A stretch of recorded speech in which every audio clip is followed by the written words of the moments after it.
رسول پر ایمان لانا۔ اب یہ کیا ہے؟ حضرت انس رضی اللہ تعالیٰ عنہ فرماتے ہیں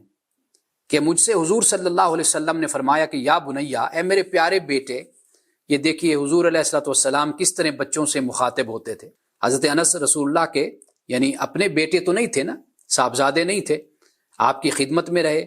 آپ کے ساتھ رہے، تو رسول اللہ کیا ان سے فرماتے ہیں، یا بنیا، اے میرے پیارے بیٹے، ان قدرت ان تصبح وتمسی ولیس فی قلبک غش لأحد ففعل، کہ حضور علیہ السلام نے فرمایا کہ اگر تو اس طرح زندگی گزار سکے کہ تیرے دل میں کسی کی بدخواہی نہ ہو، یعنی کسی کا برا چاہنا تیرے دل میں نہ ہو، تو فرمایا تو پھر ایسی زندگی گزارا کر، اس طرح زندگی گزار۔ ثم قال یا بنیا، پھر رسول اللہ نے فرمایا کہ اے میرے پیارے بیٹے، وذالک من سنتی، اس لیے کہ یہ میرا طریقہ ہے کہ میں کسی کے لیے اپنے دل میں بدخواہی اور میل کسی کے لیے اپنے دل میں نہیں رکھتا۔ اور فرمایا ومن احب سنتی، اور جس نے میری سنت سے محبت کی، فقد احبنی، اور اس نے تحقیق مجھ سے محبت کی، اور جس نے پھر مجھ سے محبت کی، فرمایا کان معی فی الجنہ، وہ جنت میں میرے ساتھ ہوگا۔ اب یہاں پہ آپ ملاحظہ فرمائیے